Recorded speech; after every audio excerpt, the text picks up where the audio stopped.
I don't feel like I should stop at any North Carolina barbecue restaurant and find Alabama style or Texas style. He makes eye contact with me and he's like, "Is that a Charleston shirt?" And I was like, "No, sir, it's a Charlie Kirk shirt." And immediately he got angry. My friend just called and he said that he's pretty sure you've been retweeted by Elon Musk. And I was like, no way.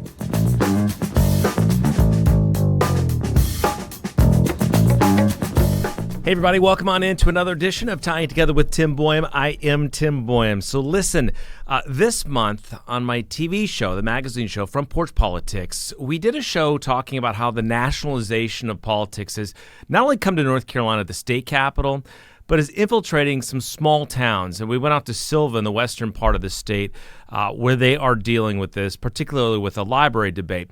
But as part of that, we talked about kind of how the landscape is changing in North Carolina. And there was a woman that I met that I thought it was worth sharing her whole story here because she has been through it in the last couple months. Her name is Cassie Clark. Some call her an influencer. She calls herself a content creator. She lives in the Sandhills now, but she grew up in Canton in the western part of the state, but also kind of along the coast. And she has been very protective, if you see her on social media, of North Carolina history and culture. And she gets some resistance to that because she is, in some ways, admittedly, resistance to change herself. And in the last couple months, she's gotten into politics, which she did not do before. She wore a Charlie Kirk shirt out in the mountains when she was visiting there. And she says she got into sort of a heated conversation, or at least the gentleman was in a heated conversation with her about the shirt. She made a post about it on X, and it went viral. Elon Musk even retweeted it. It's got like 21 million views. So I wanted to include her in the story about how North Carolina is changing, why she's sort of resistant to that change, and how she's in politics now. So we did this in two locations. At the beginning, you will hear me talking to her at a cemetery in Sampson County, and it's because that is where the largest dogwood tree in the country and maybe even the world was. It looks like it might be dying now, but it was a good place to meet her because her blog and now podcast and sort of her branding is around what's called Where the Dogwood Blooms. And of course the dogwood flower that blooms every spring is the state flower. And then we'll sit down and talk about everything that's happened since. So it's a really interesting conversation about culture in North Carolina that has now turned political. Here is Cassie Clark.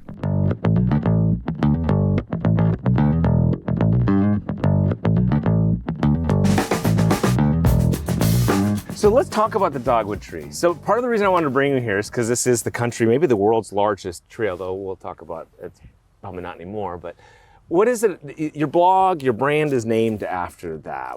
Tell me the origin of that. So my daddy's favorite book was Where the Red Fern Grows.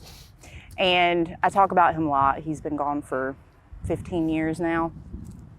And so when I had this idea, my daughter was like, what if you made it a spin off of Where the Red Fern Grows and you called it Where the Dogwood Blooms, because North Carolina's state flower is the dogwood bloom. And I was like, perfect. And from there, it's just grown and grown, How did this all start? What you say when this all started? How did it all come together? Well, my youngest came home one day and she told me that one of her friends had told her that we have no culture, that white people, that, people in the South, we have no culture. And I was like, well, that's not true. And so I started thinking, how can I prove to my kid that we have culture? And I've been studying genealogy for years. I'd had a blog about that in the past, and I was like, this is what I'm gonna do. And so I started a blog, and then the blog became a podcast, and then the podcast became social media, and it just keeps growing. Literally. Yeah. So what is this culture that you think what is Southern culture to you? So Southern culture is, it's based off of English, and you got your Scots-Irish, and then you have your African, and you have your Cherokee, and then depending on where you're at, here in North Carolina, we have some German. In Louisiana, you have French. And it all melded together and formed this one beautiful culture. So you're talking about music, you're talking about food. Your culture is everything that you see around you. from the plants to the wildlife to our accents. It's literally everything. It's all encompassing. And you fear it's being lost? I know it's being lost. How do you know that? Well, we were talking earlier, I was talking about, when I was growing up, when you would go to Raleigh, you would look around and all you would see is tobacco fields. And if you're from North Carolina, someone in your family, they grew tobacco. You go to Raleigh now and all you see is suburbs. You're talking about something that connected us to our neighbors, to our history, to our friends and neighbors, to just everyone is just disappearing all across the state. So yeah, it's definitely endangered right now. So do you see what you're doing as like a way to preserve it, or? Yeah. I mean, I think that North Carolina's kind of sleepy. We just want to be left alone. And so we don't talk about these things. We don't say, hey, there's this teacher out in, Wilmington, North Carolina that's telling all the kids with North Carolina accents that they sound ignorant. Let's change that and fix that, because that's a problem. You're telling people to lose a connection with their roots, and you shouldn't do that. So I feel like every time I make a post and I'm like, they're talking about building a subdivision right now in Columbus County next to the Waccamaw Sioux. What is this going to do to their culture? People pay attention, and I think that's important. A lot of this is because people are obviously moving here from other areas. Yeah, people are moving in from everywhere. And don't get me wrong, that's not a horrible thing. It's a horrible thing when you move here and you don't want to assimilate and you want to tell us how we're supposed to think or how we're supposed to vote or how we're supposed to live. Then it's a problem. So I try to tell people, assimilate.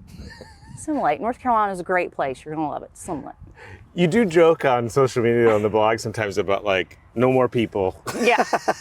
Is that joking or do you mean that? It's a little bit of both. I'm North Carolinian. I love everybody. I mean, that's just kind of in our nature. But yeah, I mean, it's depressing to drive through, what used to be a small town and see that suddenly, there's suburbs around it. Why are there suburbs around what used to be tiny towns in North Carolina? So. Is there a way to balance that? Because obviously growth is good for the economy and jobs and things like that. Is there a way to balance all that or no? You're asking the wrong person. I honestly don't know. I feel like locals need to start speaking up, and we need to start paying attention to local politics, not just what's happening federally. And a lot of people just completely overlook that, and then they complain. And it's like, well, you voted in somebody who said that they were for progress, they were for growing this area, they were for all of these things, and now look what's happening. So I think you have to pay attention locally, and you would see a little bit of a difference. A big part of what this show is talking about how the nationalization of everything has reached, the state, whether it's politics or anything, but also I'm kind of questioning whether it's also infiltrating small rural areas, even like the mountains. You're nodding already. Yeah, absolutely. Absolutely. Like I said, North Carolina used to just kind of be the state where it was like, leave us alone. Just leave us alone. We don't want to be involved. And it found its way here. And so if it found its way here, it's going to find its way everywhere. I mean, in Western North Carolina, you go home and there's people, watching what's going on in Washington, D.C. or in Oregon, and it's like, why? But they want to fuss and fight about it. I mean, you can find that everywhere in the state. I mean, it's happening everywhere. So what has the reaction been like? And I know sometimes you get into little interactions with people too, but what has it been like? For where the dogwood blooms or for recently? Yeah, no, we'll talk about that over there. Okay. The cultural stuff, mainly. Locals overwhelmingly agree with me. Even people who don't think like me politically will get in my DMs and be like, you're 100% correct. And so that's kind of shocking for me, where I'm like, okay, so at least amongst those of us who grew up in North Carolina, even if we're across the aisle from one another, we're still looking at our culture and going, hey, something's going wrong here. So it's been positive. There has been some negative, right, though? Well, there's always negative, right? Yeah. Do you find they resort back to like the ignorant redneck thing? Yes. Usually whenever people attack me based on culture, they have no idea who I am. And when they do so, they automatically go back to the Civil War or they will, I'm a dumb redneck, I'm a stupid hillbilly, whatever it may be. That's automatically how they attack me. And I'm like, did you know that I support the Gullah Geechee culture, that I talk about the Cherokee, I talk about the Waccamasu and the Kahori? And I mean, I'm not just somebody who's out here like spreading, white only culture, because I don't see culture that way. It's all encompassing. And so if you're going to lift up this section, you have to lift up that section too, because they interact with one another. Do you think we can all live together peacefully? We used to, so I'm hoping we can get back there. What are some of the cultural things that you're most... I know barbecue's one of them, right, for everybody in North Carolina? Barbecue is big for me. You cannot move to North Carolina and think that beef is barbecue, because that's not true. Not in this state, right? And so I go pretty hard for that one. And there aren't a lot of restaurants that have been forced to sort of add brisket in that, right? Does that frustrate you? It makes me angry. it absolutely makes me angry. I don't feel like I should stop at any North Carolina barbecue restaurant and find Alabama style or Texas style. Like, that should not exist here. If you're here, learn to love vinegar or get out. By the way, I randomly found this place for us to meet at, and you have a connection in this little cemetery, right? I do. So people call me the North Carolina Queen for a reason. My family has been in North Carolina for 8+ generations, maybe longer. I have hit some, brick walls when it comes to studying my genealogy. So no matter where you go in the state, you're going to find that I have roots there, basically. So when you asked me to meet you here, I looked up the Mathis family cemetery, because my husband is a descendant of the Mathis family. And we found out that the cemetery is actually one of his great uncles. So he is descended from a guy named Zacchaeus Mathis, who was the son of Edmund Mathis. And Edmund Mathis was a prominent citizen of Sampson County. And this is his descendants buried here, and my husband is a descendant of him. So then it goes even further. The Mathis, who is buried here, married Elizabeth Robinson. Elizabeth Robinson was the great-granddaughter of a guy named William Robinson. William Robinson is my direct ancestor, and he fought in the Revolutionary War. Wow. Yeah. So the roots literally go deep. Yeah. You and your husband both go. How many generations do you have in North Carolina? I have 8+. 8+. Yeah. Wow. And your husband obviously has a bunch. My too. husband is actually a direct descendant, and don't ask me his name, but he is a direct descendant of the very first person who moved to North Carolina from Virginia.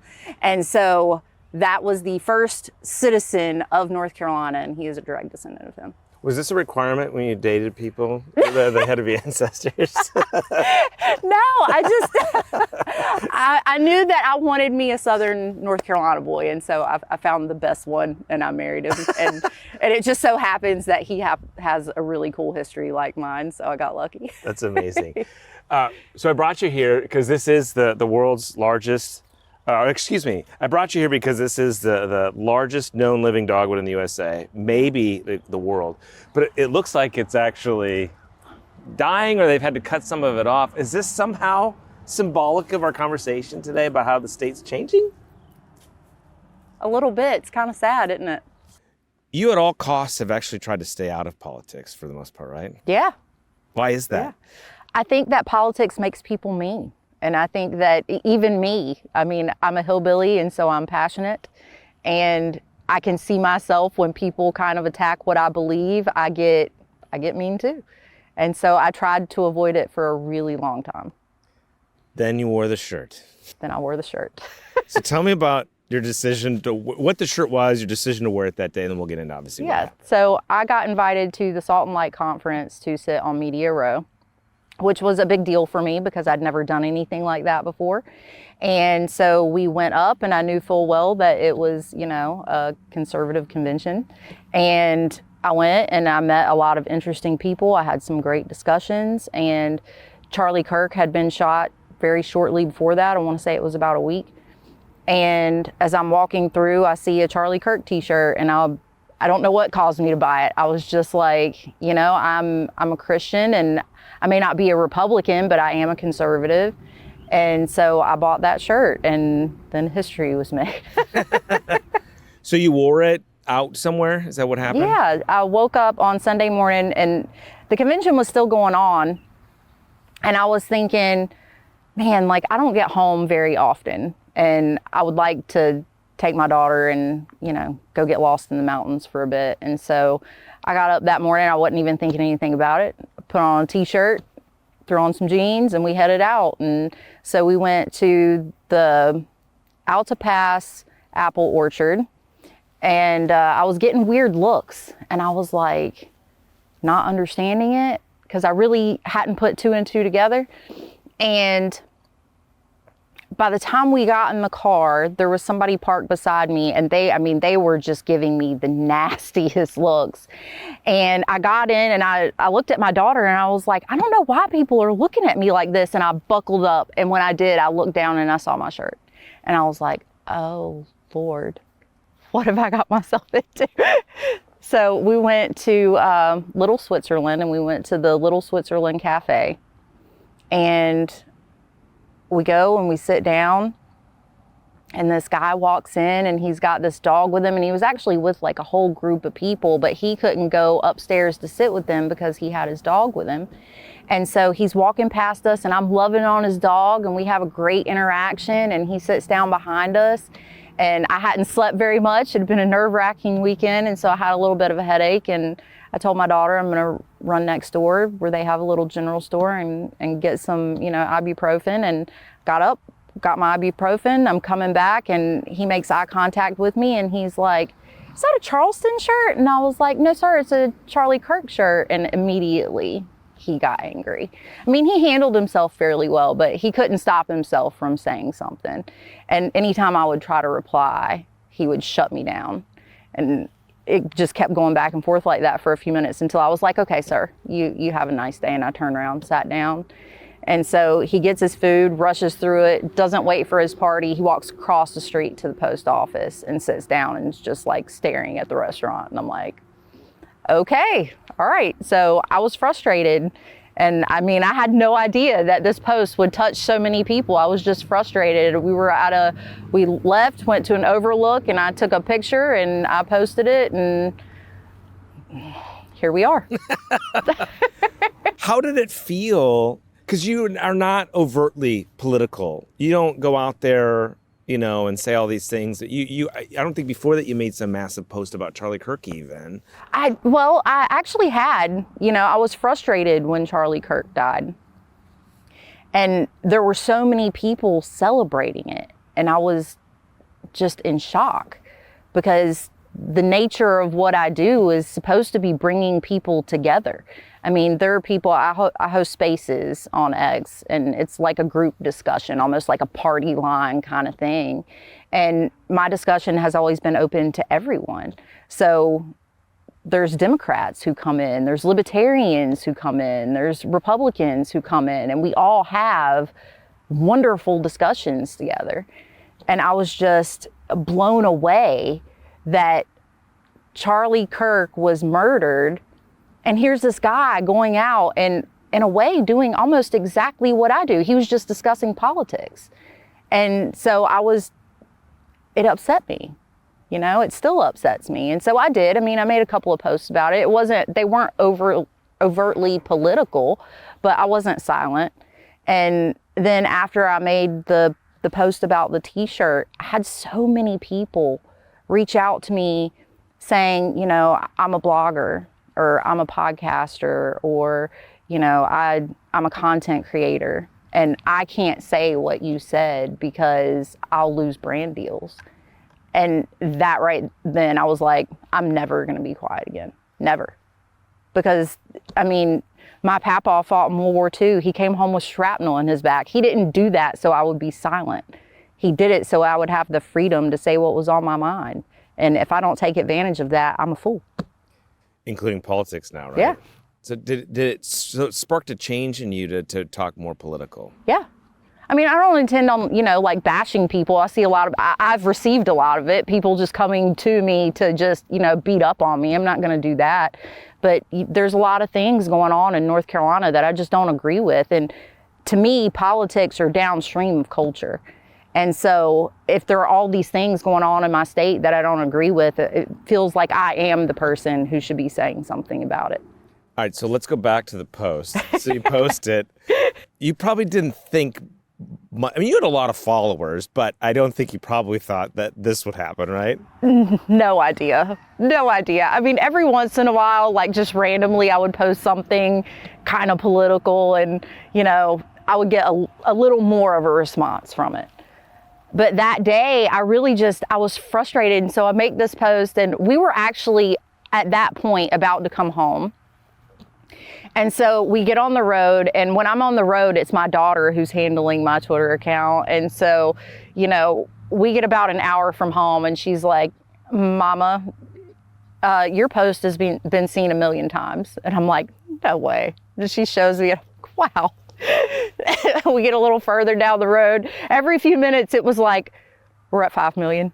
We're at, and I'm like, wow. So we get home, and my husband texted me, and he was like, please stop and get dinner, And I'm like, okay. So I go get dinner, and I'm almost home, like just 5 minutes away. And my phone rings, and I answer it, and he's like, sweetheart, my friend just called, and he said that he's pretty sure you've been retweeted by Elon Musk. And I was like, no way. So I hand my daughter my phone, and she looks, and she's like, Mama, I almost wrecked the car. 21 million now. Yeah, 21 million. When the Elon Musk thing in particular, I mean, what does that feel like? Do you feel like you sparked something, or is it just all shock? I think it's really just shock. I mean, when I started this, I've written blogs before. I thought I'll be, screaming into the void probably forever. I never thought that I would get the response that I've gotten. And I certainly never thought, Elon Musk would retweet me, or all of a sudden I would be on Fox News or sitting here with you. I mean, this is a huge, massive change for me. I tell people all the time, like, I get the accusation, oh, rich white girl. And I'm like, I grew up in poverty, and we're talking extreme poverty. And so, yeah, it's been a wild ride. Yeah. We'll get that in a minute. I saw your post too about people defending you because I think the Fox News story called you a conservative influencer. Yeah. What do you think about that? Because that labels you then, right? Right. And a lot of people were upset about it. And when people first started saying something about it, I was like, I don't get it. Why are people upset? And so I started sending the news articles to my husband, and he was like, you don't get it? And I was like, not even a little bit. And he was like, what do you talk about? And I was like, North Carolina. And he was like, okay, so why are news people calling you a conservative influencer or a Christian influencer when really you're a North Carolina influencer who happens to be Christian and you happen to be conservative? And I was like, oh, yeah.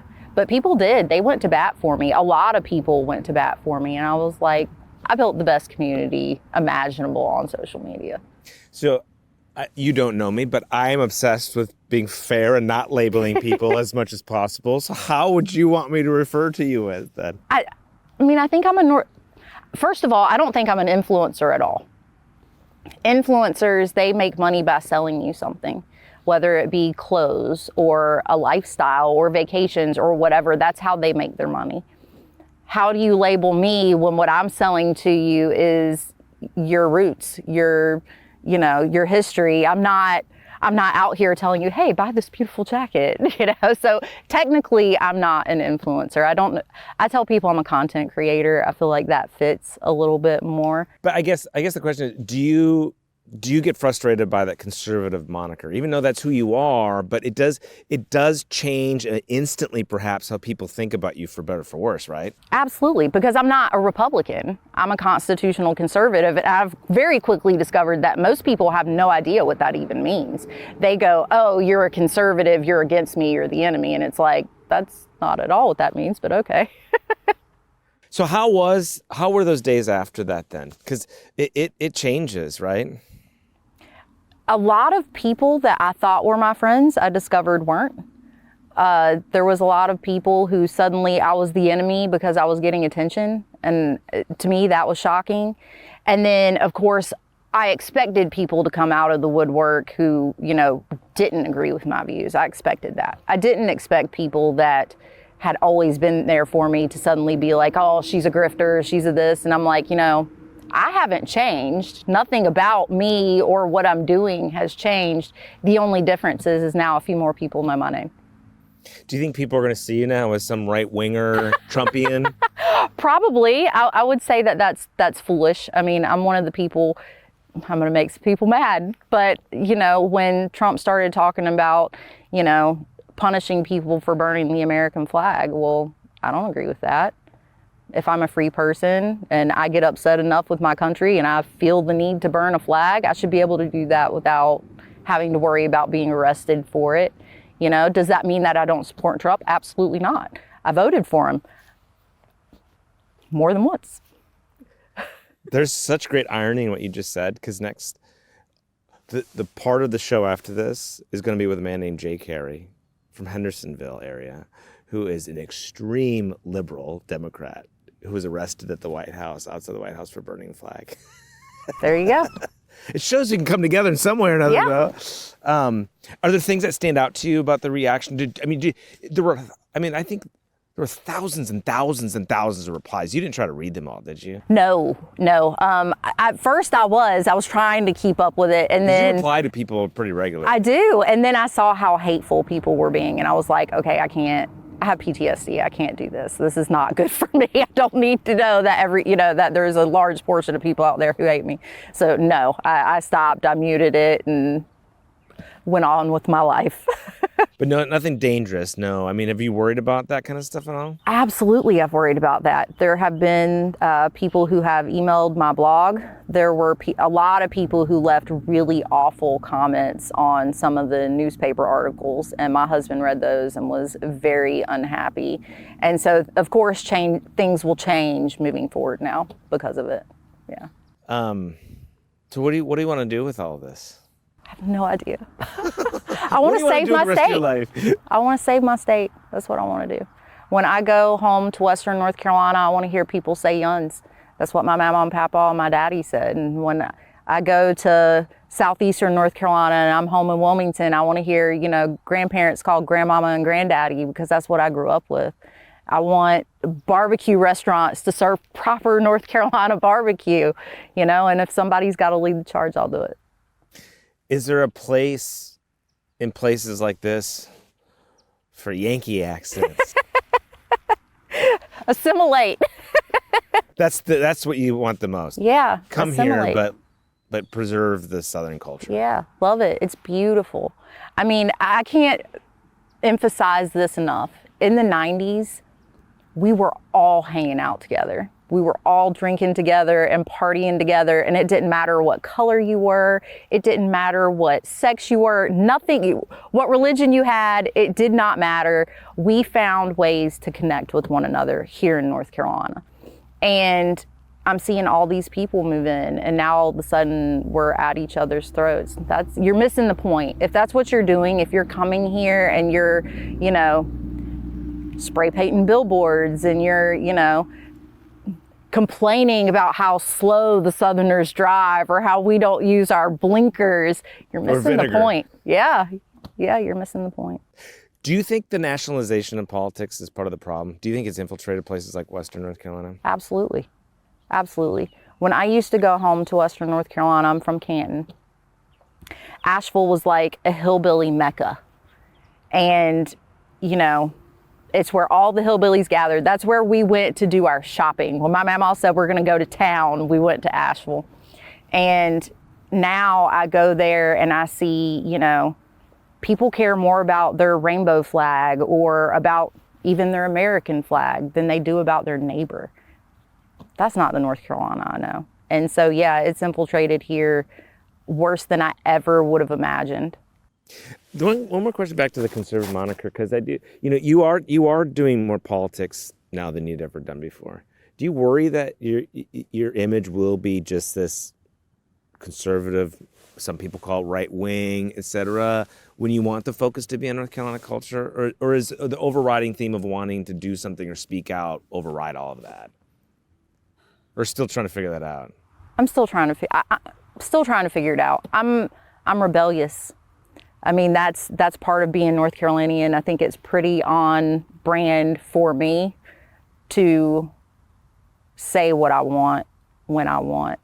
And I've always promised myself that I was going to be authentic. No matter what I did, I was going to showcase North Carolina by representing who North Carolinians are. And I've done that every step of the way. I don't intend on changing that now.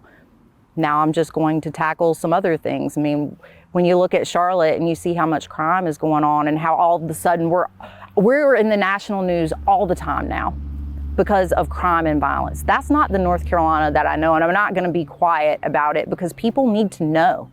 They need to know that this is going on in their backyard, not hear it from, somebody in New York or from somebody in California. They need to hear it from somebody like me. By the way, I do need to ask, I'm curious about this. So when I went to the whole library debate out west and stuff, I reached out to a lot of the local Republicans and the people that were speaking out against it there, and very few of them responded or wanted to talk. You've been very kind to do this today. Were you nervous at all, or where do you think that comes from? Is it still that whole the insider-outsider thing, or is it the view of mainstream media, or were you nervous about doing this with me? I wasn't. I was extremely nervous about Fox. I'm not sure what got into my head with my Fox interview, but that was terrible. I feel like I did terrible. They were great at editing it, and I told them to, please edit this, because I know I didn't do good. I feel like, yes, I'm very much a hillbilly, and I very much look at people, and I think outsider.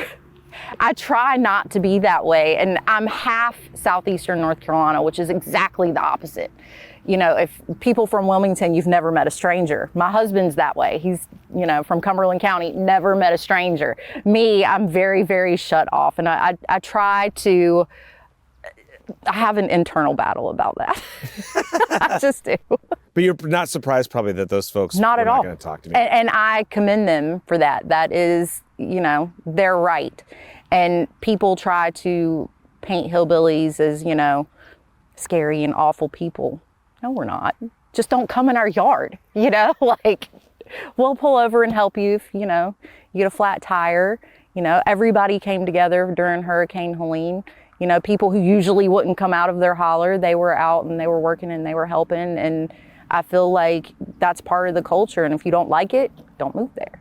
Well, thank you for saying yes to this. I guess one last question before I ask you if there's anything else you want to add. What do you see in the future then? There's a lot of change happening. For the state? Yeah. I worry about my state. As of right now, I want to say it's something up towards 50% of our state is not native anymore. A lot of locals are moving, and they're moving further south because they miss the lifestyle that we had. I hope that I can encourage people not to do that. If you love this state, if you love something the way that I love it, you're going to fight for it. So do that. I mean, North Carolinians, we know how to fight. We've been doing it since the beginning of time. You got to fight for it. And so I hope that people start going and, joining in local politics. They start becoming part of the discussion, because if you don't, other people are going to talk for you, and those people are not going to be from here. They're not going to look at things the way that you do. They're not going to have the same morals and ethics. And I'm not saying that the others are wrong. I'm saying that you have to represent your state, and if you're not doing it, someone else will do it for you. Cassie, thank you so much for your time. If you want to keep up with what's happening in North Carolina politics and hear more conversations with people shaping our state and beyond, check out the Tying It Together YouTube channel in the description. Hit subscribe and let Spectrum News be your resource for balanced, in-depth political coverage, elections, and issues that matter to you.